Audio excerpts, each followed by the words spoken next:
हिंदवी स्वराज्याचे संस्थापक छत्रपती शिवाजी महाराजांवरती नितांत श्रद्धा असणारे आणि त्यांच्या राज्यकारभाराचा आदर्श डोळ्यासमोर ठेवून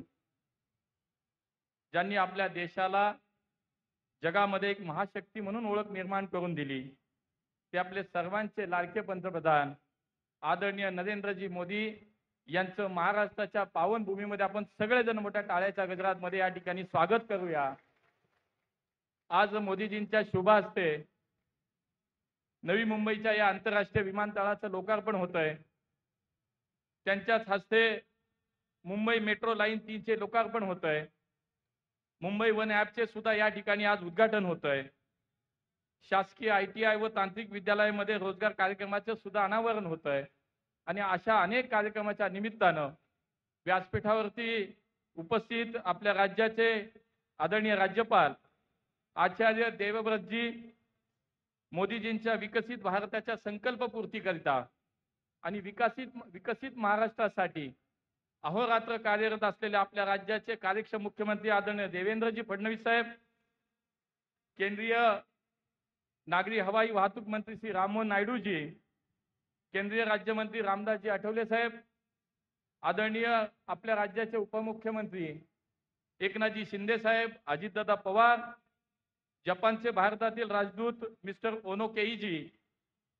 श्री गौतमजी अदानी, भारतीय जनता पार्टीचे अध्यक्ष रवींद्रजी चव्हाण आणि व्यासपीठावरती उपस्थित महाराष्ट्र राज्याचे सर्व मंत्री, खासदार, आमदार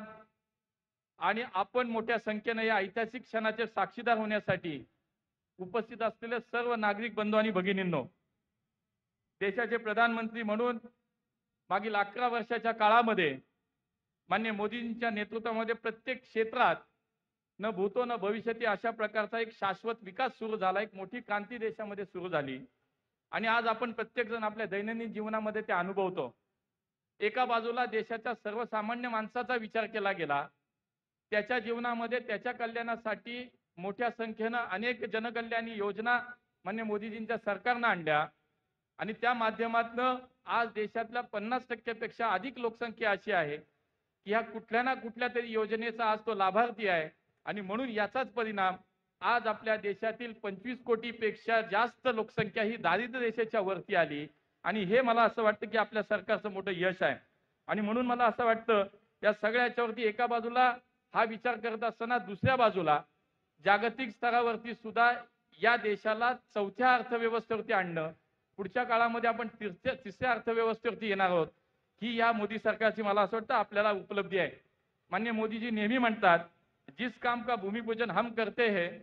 उसका लोकार्पण भी हम ही करेंगे आणि आजचा कार्यक्रम हा त्याचाच भाग आहे। 2018 साली या ठिकाणी मोदीजींच्या हस्ते भूमिपूजन झालं आणि आज मोदीजींच्या उपस्थितीमध्ये त्यांच्याच हस्ते या मोठ्या प्रकल्पाचं आपल्या नव्या मुंबईच्या या आंतरराष्ट्रीय विमानतळाचं आज लोकार्पण होत आहे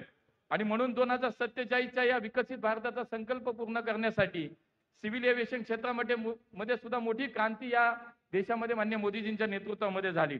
आणि याचाच परिणाम आज आपला देशांतर्गत विमान सेवेमध्ये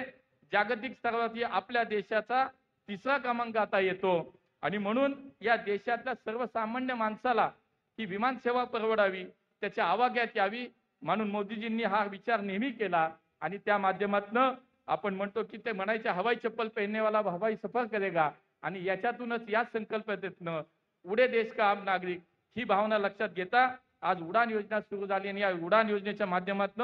देशातील 99 विमानतळावरती जवळपास 637 हवाई मार्ग सुरू झाले आणि मागच्या 9 वर्षात जवळपास 1.5 कोटीपेक्षा अधिक लोकांनी या विमान सेवेचा प्रवास केला। भविष्यात सुद्धा 100 नवीन डेस्टिनेशन होत आहेत आणि त्या माध्यमातून पुढच्या 10 वर्षात 4.5 कोटी अधिक लोक ही या विमान सेवेने या योजनेच्या माध्यमातून प्रवास करतील। बघा मागच्या 10 वर्षात केवळ मागच्या 10 वर्षात 38 कोटी लोकांनी या विमान सेवेच्या भारतातल्या प्रवाशांनी आज फायदा घेतला आणि म्हणून अगोदर लोक ST मागायचे, रेल्वे मागायचे, पण मोदीजींच्या नेतृत्वातील भारत बदलला, हा नया भारत आहे। आता लोक विमान सेवा मागतायत, हे खरं तर मला असं वाटतं याच्यातला बदल आहे आणि आपल्या राज्याचं सरकार सुद्धा याच्यामध्ये मागे नाही। आज महाराष्ट्र राज्य असं आहे की देशातील सर्वाधिक जास्त विमानतळ ही जर आज कार्यान्वित असतील तिथे आपल्या महाराष्ट्रामध्ये आहेत आणि त्याच्यामध्ये आज एक नव्या विमानतळाचा समावेश झाला। आपल्या राज्यातलं माननीय देवेंद्रजींच्या नेतृत्वाखालचं सरकार